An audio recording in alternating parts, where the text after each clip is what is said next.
नमस्कार। गार्गी क्लासेज के इस प्लेटफॉर्म पर आपका बहुत बहुत स्वागत है। और जैसा कि आपको ये पता है कि आरपीएससी कॉलेज लेक्चरर की वैकेंसी आ चुकी है और इसके लिए हम लोगों ने कि आपकी तैयारी बहुत बेहतरीन हो सके टेस्ट सीरीज स्टार्ट की है। टेस्ट पेपर का जो लेवल है अपना वो बिल्कुल कॉलेज लेक्चरर के अकॉर्डिंग तैयार किया गया है।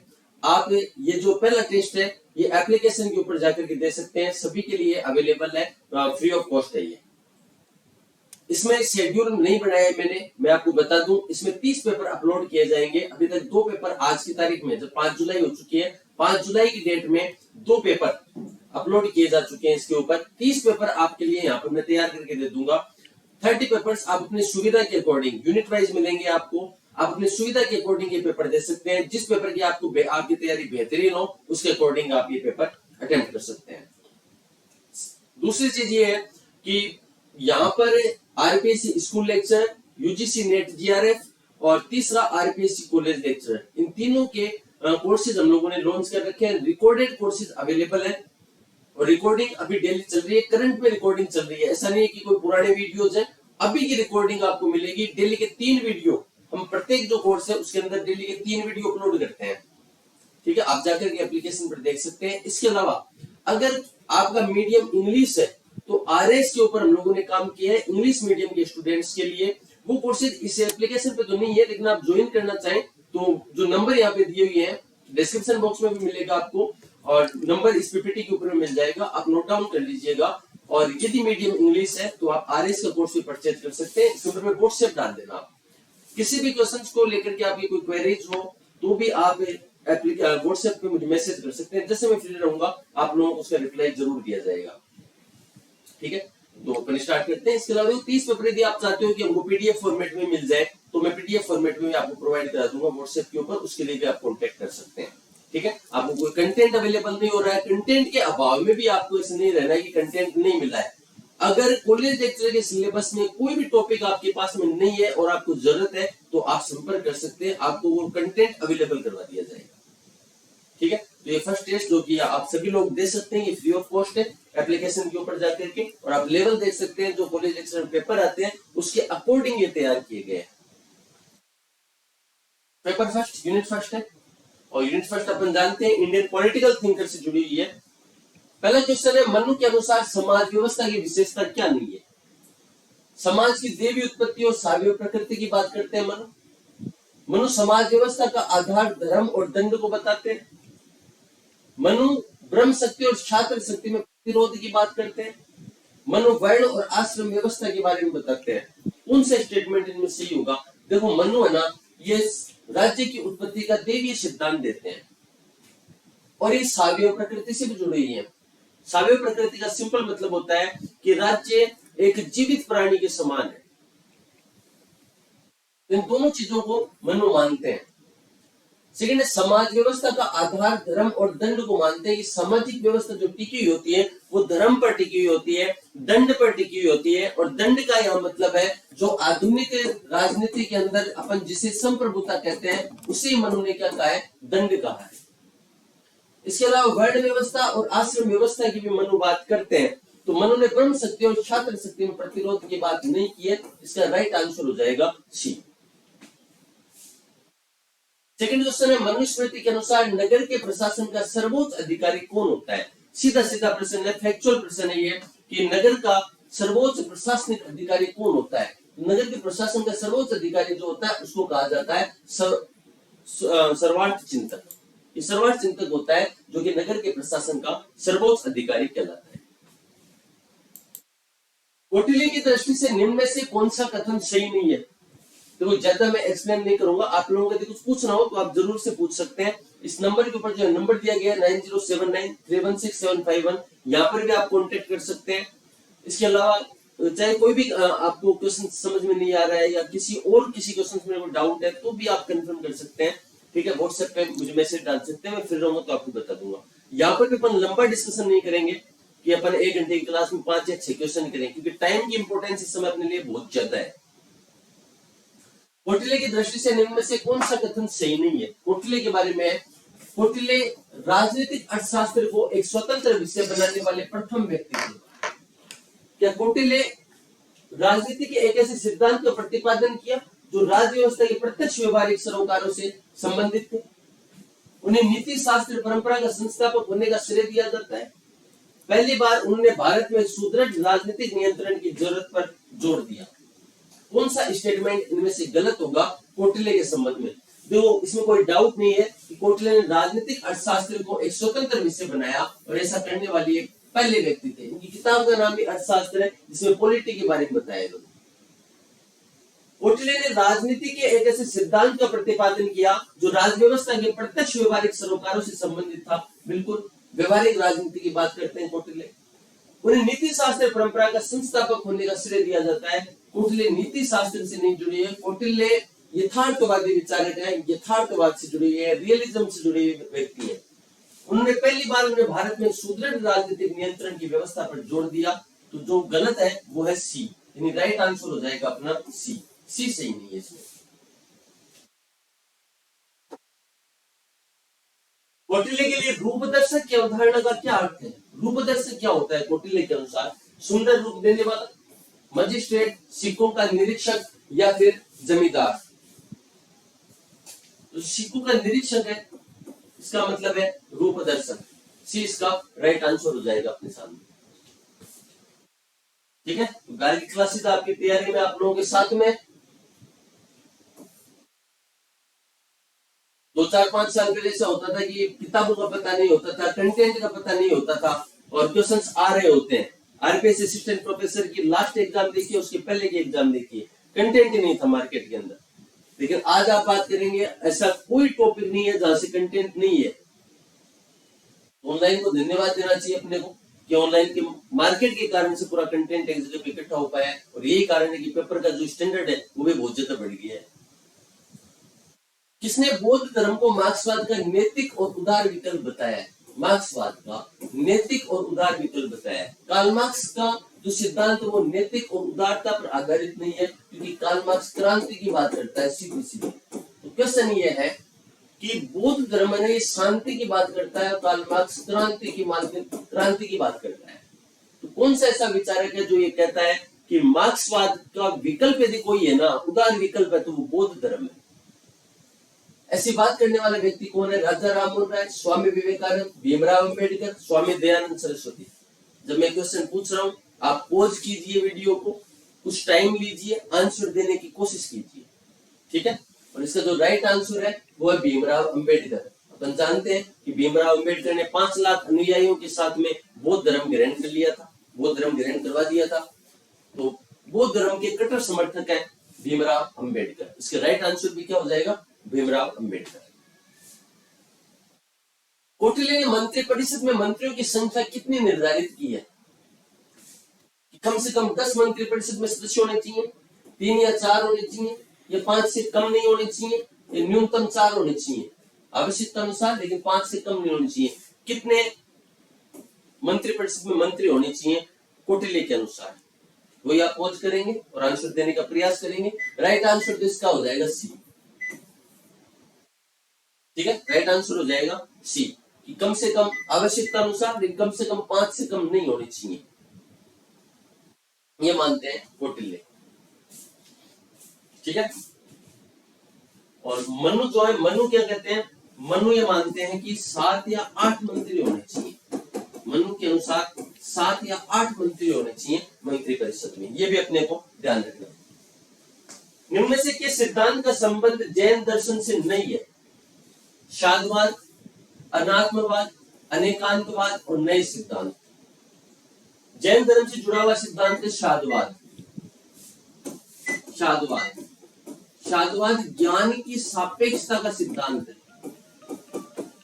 ज्ञान की सापेक्षता का सिद्धांत जैन धर्म से जुड़ा हुआ है, ये भी ध्यान रखना है। ज्ञान की सापेक्षता का सिद्धांत जैन धर्म से जुड़ा हुआ है। क्या मतलब है इसका? आप लोगों ने सुना होगा कि इसमें 6 अंधे व्यक्तियों की कहानी बताई जाती है कि 6 अंधे व्यक्ति होते हैं और उन्होंने कभी हाथी नहीं देखा होता है, तो हाथी का स्पर्श उनको कराया जाता है और फिर सबके विचारों को मिला दिया जाता है। सब अपने अपने तरीके से हाथी की व्याख्या देते हैं। किसी की पूंछ हाथ में आती है तो वो कहता है कि हाथी रस्सी के समान होता है, पैर हाथ में आता है वो कहता है खंबे के समान होता है। सभी अपने अपने तरीके से इसकी व्याख्या देते हैं। तो जैनियों का ये सिद्धांत बहुत ही बढ़िया सिद्धांत है, जीवन में भी काम आने वाला सही सिद्धांत है। इसमें ये कहा जाता है सप्तभंगी नय भी इसके अंदर ही जुड़ा हुआ है, नए सिद्धांत भी जैन धर्म से जुड़ा हुआ है। सप्तभंगी नय, इसमें 7 पॉइंट आते हैं। कौन कौन से? कि शायद ये है, शायद नहीं है, ठीक है, शायद ऐसा हो सकता है, शायद ऐसा नहीं हो सकता है। ऐसे 7 सिद्धांत आते हैं जो सप्तभंगी नय सिद्धांत कहा जाता है। तो ज्ञान की सापेक्षता का सिद्धांत है कि ज्ञान रिलेवेंट होता है, ज्ञान एब्सोल्यूट नहीं होता है, यूनिवर्सल नहीं होता है। फिर अनेकांतवाद, ये भी इसी से जुड़ा हुआ है वैसे, लेकिन अनेकांतवाद जो अपन सुनते हैं अवधारणा जैनियों की कण कण में ईश्वर पाया जाता है, कण कण में जीव पाया जाता है। तो हर जगह पे जीव पाया जाता है, पत्थर में भी जीव पाया जाता है, जो जिनको निर्जीव वस्तु मानता है साइंस, उनमें भी जीव पाया जाता है। यह अनेकांतवाद का सिद्धांत। तो ये तीनों तो जुड़े हैं जैनियों से। और अनात्मवाद का सिद्धांत बौद्ध से जुड़ा हुआ है। बड़े रोचक है अनात्मवाद, अपने आप में रोचक कैसे है? अनात्मवाद ऐसा है कि एक बार महात्मा बुद्ध के मुंह से ऐसे निकल गया, महात्मा बुद्ध कहते थे अच्छे कर्म करो, अच्छे कर्म करो, अच्छे कर्म करो। किसी ने पूछ लिया कि महाराज अच्छे कर्म करने से क्या हो जाएगा? तो महात्मा बुद्ध ने कहा कि अच्छे कर्म नहीं करोगे तो अगले जन्म में तुम्हें अच्छी योनि नहीं मिलेगी। अब जब आप पुनर्जन्म की बात कर रहे हो कि पुनर्जन्म होगा आपका, तो महात्मा बुद्ध आत्मा को नहीं मानते थे लेकिन पुनर्जन्म को मानते हैं। तो ये भी ध्यान रखना है कि बौद्ध धर्म जो है ना, वो पुनर्जन्म का तो समर्थक है लेकिन आत्मा को नहीं मानता। अब यहीं पर महात्मा बुद्ध फंस गए। महात्मा बुद्ध से पूछा गया कि जब आप आत्मा को नहीं मानते तो क्या पुनर्जन्म? तब उन्होंने सिद्धांत दिया जिसको क्या कहा जाता है? अनात्मवाद। यानी आत्मा नहीं है लेकिन फिर भी पुनर्जन्म होगा। फिर वो अलग अलग कहानियां सुनाते हैं कि जैसे दीपक की लो होती है, एक दीपक से दूसरे दीपक को अपन जलाते हैं, कैसे जल जाता है, वैसे अपना शरीर जो है ना इतनी जल्दी दूसरे शरीर में प्रवेश कर जाता है कि अपने को पता ही नहीं चलता है। तो आत्मा नहीं होती है लेकिन फिर भी पुनर्जन्म होता है। बौद्ध धर्म में समान ये ध्यान रखना है। तो बौद्धों का जो सिद्धांत है उसको अनात्मवाद कहा जाता है। तो ये 3 सिद्धांत जुड़े हुए हैं जैनियों से, और अनात्मवाद का सिद्धांत जुड़ा हुआ है बौद्ध धर्म से। इनमें से कौन सा बौद्ध चिंतक से संबंधित नहीं है? धर्मकीर्ति, नागार्जुन, लॉर्ड शेन्पा, ये तो बौद्ध चिंतक है। और वक्रग्रीव ये बौद्ध चिंतक नहीं है। इसका राइट आंसर इसका भी हो जाएगा सी। इनमें से जैन और बौद्ध धर्म में कौन सी समानताएं हैं? देखो, जैन और बौद्ध धर्म दोनों को एक तो ध्यान रखना, अपने को नास्तिक कहा जाता है। नास्तिक उन्हें कहा जाता है जो ईश्वर में विश्वास नहीं करते, जो वेदों में विश्वास नहीं करते हैं, सॉरी, उन्हें कहा जाता है नास्तिक जो वेदों में विश्वास नहीं करते हैं। वेदों में विश्वास नहीं करते हैं, तो वेदों में विश्वास नहीं करते हैं। तो बौद्ध और जैन दोनों ही नास्तिक है। एक जैन और बौद्ध दोनों ही अनीश्वरवादी है।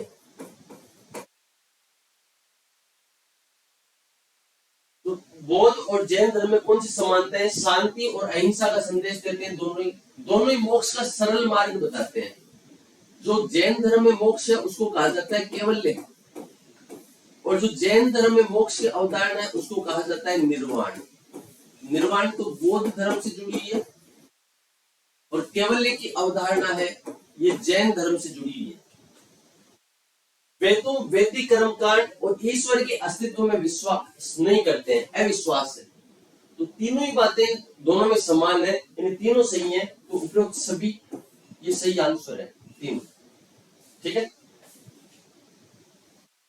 नेक्स्ट क्वेश्चन है, बौद्ध धर्म के दिग्ग निकाय का दशुतर सूत्र का संबंध। दिग्ग निकाय में बहुत सारे सूत्र हैं, तो कौन से सूत्र से दशुतर सूत्र का संबंध कौन से है? जैसे अंगुत्तर निकाय की अपन बात करें तो अंगुत्तर निकाय 27वां सूत्र है। एक तो ये पूछा जाता है अपने को, अंगुत्तर निकाय मेन अपने को ध्यान रखनी है, तो ये इंपोर्टेंट है, अंगुत्तर निकाय और दशुतर सूत्र। तो 34वां सूत्र है, ये दशुतर सूत्र से संबंधित है। सी इसका राइट आंसर। मनु के अनुसार द्वैती भाव का क्या तात्पर्य है? संधि और विग्रह को एक साथ काम में लेना, साम दाम उपायों को एक साथ काम में लेना, परिस्थिति के अनुसार अपनी सेना को 2 भागों में विभाजित करके तैनात करना, आसन और संशय की नीति को एक साथ अपनाना। तो द्वैती भाव का सही तात्पर्य क्या है मनु के अनुसार? मनु और कौटिल्य दोनों ही सार्वगुण्य नीति के अंदर द्वैती भाव की चर्चा करते हैं, लेकिन दोनों इसका मीनिंग अलग अलग बताते हैं। तो मनु ने तो क्या मीनिंग बताया है और कौटिल्य ने क्या मीनिंग बताया है, ये दोनों अपने को ध्यान रखना है। ठीक है, तो मनु ने, एक बार आप आंसर दे दीजिए, ठीक है, पॉज करके, और उसके बाद में आप सुनिए डिस्क्रिप्शन। परिस्थिति के अनुसार अपनी सेना को दो भागों में विभाजित कर लिया जाए, ये तो है मनु, ये तो मनु का द्वैती भाव का सिद्धांत है। और कौटिल्य संधि और विग्रह एक साथ काम में लेता है तो उसे द्वैती भाव बोलता है। तो कौटिल्य के अनुसार द्वैती भाव का मतलब है संधि विग्रह को एक साथ काम में लेना। मनु के अनुसार द्वैती भाव का तात्पर्य परिस्थिति के अनुसार अपनी सेना को दो भागों में विभाजित कर दिया जाता है। एक टुकड़ी है वो तो दुर्ग की रक्षा करती है और दूसरी टुकड़ी मैदान युद्ध लड़ रही होती है। ठीक है, ये जो नीति थी ना, ये जो मुस्लिम सल्तनत सत्ताएं रही है भारत के अंदर, उनमें भी ये वाली नीति पाई जाती थी। परिस्थिति के अनुसार सेना को दो भागों में विभाजित कर दिया जाते हैं। राजपूतों में ये वाली चीज नहीं थी। ठीक है, राजपूतों की पूरी सेना फिर युद्ध लड़ने के लिए निकल जाया करती थी। कौटिल्य के अर्थशास्त्र में दूतों का कौन सा प्रकार नहीं मिलता है? कौटिल्य ने अर्थशास्त्र में 3 प्रकार के दूत बताए हैं, तो कौन सा एक प्रकार नहीं है? राजवृत्ति, निशिष्टार्थ, परिमितार्थ और शासनभार। अगर 3 अपने को पता है तो 4th अपन स्किप कर सकते हैं यहाँ पर। ठीक है, तो क्या होगा आंसर, आप देने की कोशिश कीजिए, फिर अपन चर्चा करते हैं।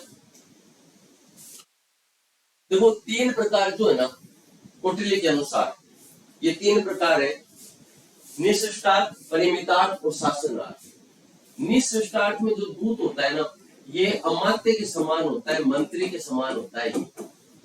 अमात्य के समान है, मंत्री के समान है, मतलब ये राजा से इतर भी एग्रीमेंट करके आ सकता है दूसरे देश के साथ में। परिमितार्थ जो है, इसके पास में इससे कम पावर होते हैं। कितने कम पावर होते हैं? 1/4। ये बताया गया 1/4 पावर होते हैं इसके पास में, जो परिमितार्थ है। और शासनहर है, इसका काम सिर्फ होता है संदेश पहुंचाना, बस संदेश वाहक के रूप में होता है ये, इससे ज्यादा इसके पास में कोई पावर नहीं होती है। तो ये 3 प्रकार बताता है कौटिल्य दूतों का, निशिष्टार्थ, परिमितार्थ और शासनहार। कौटिल्य से संबंधित असंगत कथन बताइए। कौटिल्य प्रशासन के सफल संचालन के लिए अष्टादश तीर्थ की बात करते हैं। अंतःपुर की रक्षा करने वाला प्रधान अधिकारी अंतर्वैशिक कहलाता है। पैदल सेना के अध्यक्ष को पण्याध्यक्ष कहा जाता है। कौटिल्य ने प्रशासन में पद सोपान की व्यवस्था स्वीकार की है। तो कौन सा सही नहीं है वो अपने को बताना है, आंसर देने की कोशिश कीजिए। अष्टादश तीर्थ की बात करते हैं कौटिल्य अच्छे प्रशासन के लिए। अंतःपुर की रक्षा करने वाला जो प्रशासनिक अधिकारी होता है उसको अंतर्वैशिक कहा जाता है। और अंतर्वैशिक जो है ये राजा का अंगरक्षक होता है, ये राजा का अंगरक्षक होता है। पैदल सेना के अध्यक्ष को क्या कहा जाता है?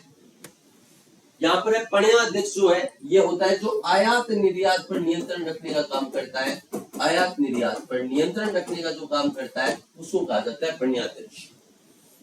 और कौटिल्य प्रशासन में पद सोपान की व्यवस्था स्वीकार किए, बिल्कुल स्वीकार किए, यानी सी जो है ये इसका राइट आंसर हो जाएगा, ये गलत है। निम्न से असंगत युग्म बताइए। कौटिल्य की न्यायपालिका, जनपद संधि न्यायालय, 4 गांवों के बीच में जो न्यायालय होगा उसका नाम जनपद संधि होगा। 10 गांवों के बीच में न्यायालय होगा वो संग्रह न्यायालय कहलाएगा। 400 गांवों के बीच में न्यायालय होगा वो द्रोणमुख न्यायालय कहलाएगा। और 800 गांवों के बीच में होगा वो स्थानीय न्यायालय कहलाएगा। कौन सा इनमें से गलत होगा? तो यहां पर देखो 10 गांवों के बीच के न्यायालय को संग्रह न्यायालय कहा जाता है, सही है। 400 गांवों के बीच के न्यायालय को द्रोणमुख न्यायालय कहा जाता है, सही है। 800 गांवों के बीच के न्यायालय को स्थानीय न्यायालय कहा जाता है। 4 प्रकार के न्यायालयों की बात करता है कौटिल्य, जनपद, संग्रह, द्रोणमुख, स्थानीय। लेकिन गलत कौन सा होगा? इसमें ए गलत हो जाएगा, क्योंकि 4 गांव के बीच नहीं होता है ये वाला जो न्यायालय, ये 2 गांव के बीच में होता है। तो 2, 10, 400, 800 ये फॉर्मूला है और इसी के आधार पर नाम रखे गए हैं जनपद न्यायालय, संग्रह न्यायालय, द्रोणमुख न्यायालय और स्थानीय न्यायालय। कौटिल्य का सप्तांग राज्य का सिद्धांत वास्तव में किस सिद्धांत का समर्थन करता है? राज्य के निर्माणक तत्वों के सिद्धांत का, राज्य की सावयव प्रकृति के सिद्धांत का, राज्य की उत्पत्ति के सिद्धांत का, राज्य के उद्देश्य के सिद्धांत का। तो वास्तव में जो सप्तांग सिद्धांत है राज्य का, ये किसकी बात बता रहा है? तो क्या होगा इसका राइट आंसर? ए, बी, सी या डी? और इसका जो राइट आंसर है ये होगा अपने सामने ए। राज्य के निर्माण तत्वों के सिद्धांत को बताता है। निम्न से कौन सा कथन राजा राममोहन राय से असंगत है? राजा राममोहन राय को भारतीय पुनर्जागरण का अग्रदूत कहा जाता है। वे भारतीय स्वराज के पैगंबर थे। वे भारतीय राष्ट्रीय पत्रकारिता के जनक कहे जाते हैं। वे आधुनिक भारत के जनक थे। इनमें से कौन सा गलत है? जो गलत है, असंगत है, वो अपने को बताना है। तो कोई डाउट नहीं है कि इन्हें भारतीय पुनर्जागरण का अग्रदूत कहा जाता है। राष्ट्रीय पत्रकारिता के जनक थे, आधुनिक भारत के जनक थे, लेकिन भारतीय स्वराज के पैगंबर नहीं है। ठीक है, स्वराज की बात नहीं करते हैं राजा राममोहन राय। स्वराज की बात है, अगर स्वराज शब्द का सबसे पहले किसी व्यक्ति ने प्रयोग किया तो वो थे स्वामी दयानंद सरस्वती। ठीक है, स्वामी दयानंद सरस्वती ने सबसे पहले स्वराज शब्द का प्रयोग किया। और स्वराज की जो मांग की वो सबसे पहले की गई थी दादा भाई नौरोजी के द्वारा 1906 का जो कांग्रेस का अधिवेशन था उसके अंदर। और स्वराज में भी ये वाला जो स्वराज था अभी तक का 1929 तक का जो स्वराज है वो औपनिवेशिक स्वराज है। जवाहरलाल नेहरू आते हैं और सबसे पहले पूर्ण स्वराज की मांग करते हैं। ठीक है, तो स्वराज के पैगंबर नहीं थे। 20 का राइट आंसर हो जाएगा 16 का। तुहफुल उल मुवाहिदीन नामक ग्रंथ किस विद्वान की कृति है? तुहफुल उल मुवाहिदीन, इसका मीनिंग होता है मतलब एकेश्वरवाद में विश्वास जो करता है। एकेश्वरवाद मीनिंग होता है इसका कि एक ही ईश्वर होता है। अब चाहे उसको आप प्रभु यीशु बोल दें, अल्लाह बोल दें या फिर भगवान बोल दें, भगवान एक ही होता है। ये एकेश्वरवाद का सिद्धांत है। इसके ऊपर ये बुक लिखी थी। तो किस विचारक ने ये तुहफुल उल मुवाहिदीन बुक लिखी है? सर सैयद अहमद खान, दादा भाई नौरोजी, स्वामी दयानंद सरस्वती या राजा राममोहन राय? तुहफुल उल मुवाहिदीन बुक किसने लिखी थी? इसका राइट आंसर होगा राजा राममोहन राय, डी। राजा राममोहन राय ने भारत में प्रशासन और राजस्व की प्रणाली में सुधार के लिए क्या सुझाव दिया? राजा राममोहन राय ने कहा कि प्रशासनिक सेवाओं में प्रवेश के लिए न्यूनतम आयु घटाकर 20 वर्ष कर दी जाए। भारत में स्थायी भूप्रबंध की व्यवस्था की जाए।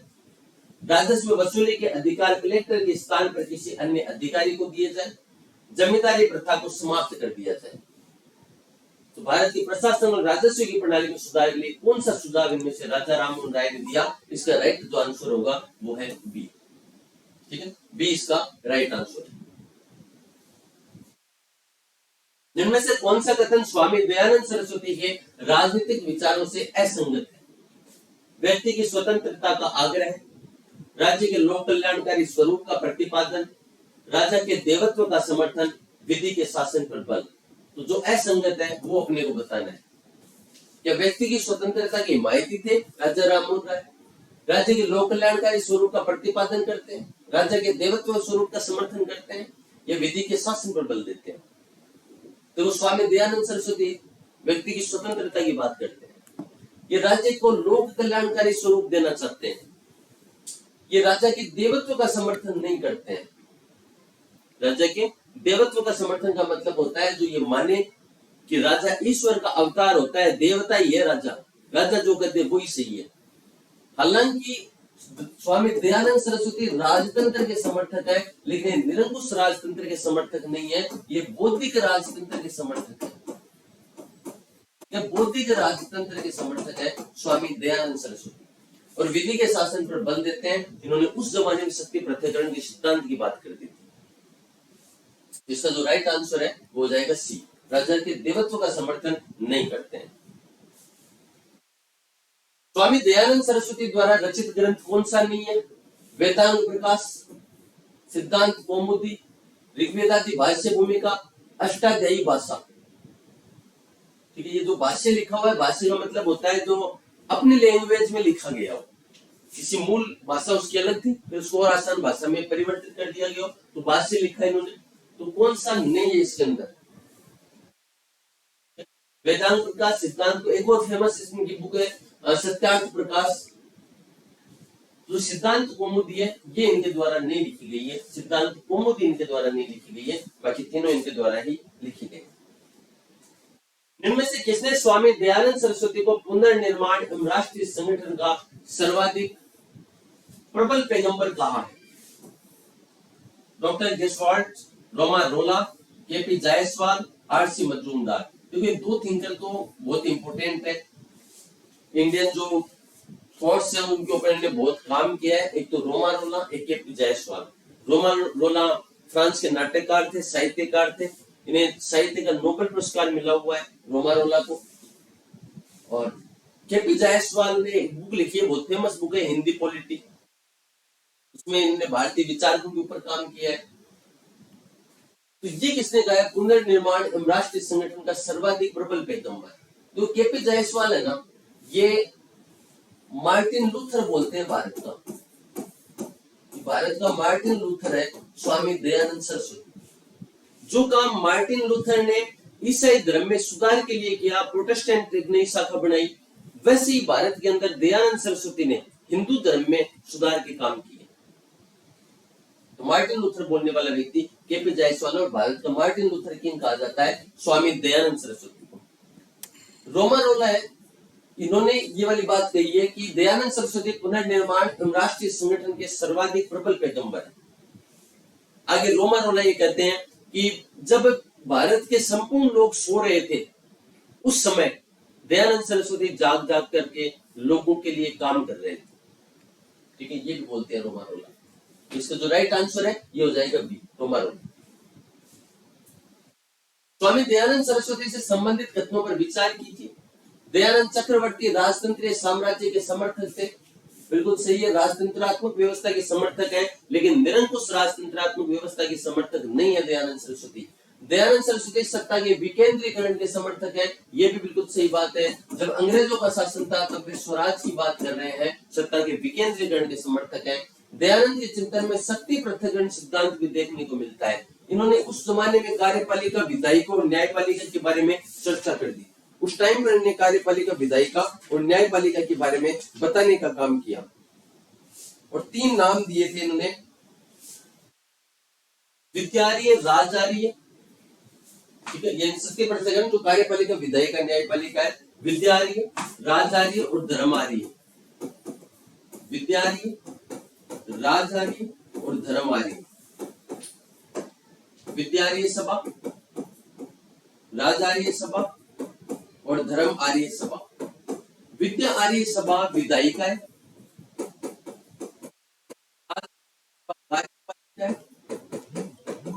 और धर्म आर्य सभा न्यायपालिका है।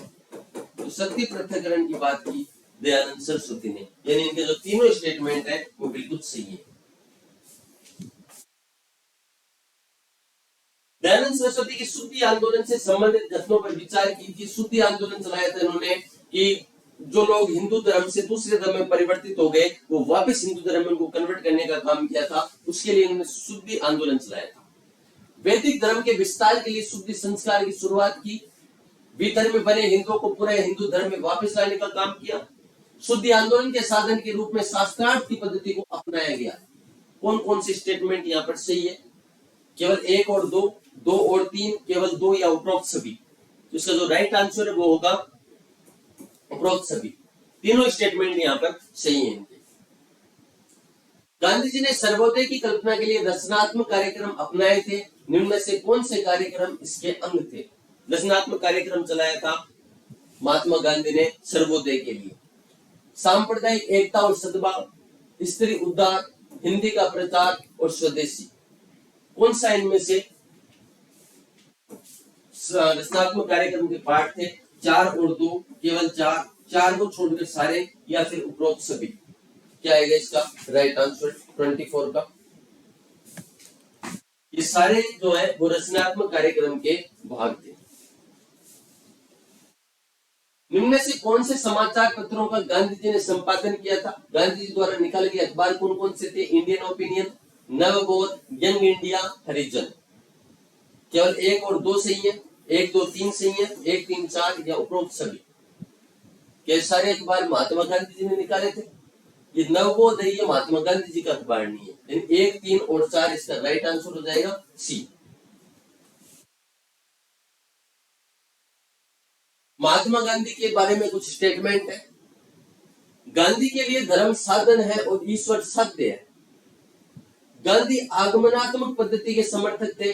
गांधी निरपेक्ष सत्य को ईश्वर कहते हैं। तो कौन सा स्टेटमेंट इनमें सही है? जो सही है वो बताना है। एक और चीज ध्यान रखिए, जो इस टाइप के क्वेश्चंस आते हैं उसमें पहले इसको पढ़ते अपने को ये वाला पढ़ना है कि सही पूछ रहा है कि गलत पूछ रहा है।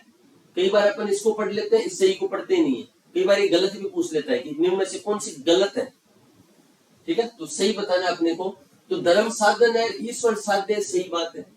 गांधी की जो पद्धति थी वो आगमनात्मक पद्धति नहीं है। गांधी ने पहले ही कल्पना कर ली थी कि राम राज्य होगा हमारा, x + y = 20 करना है मेरे को।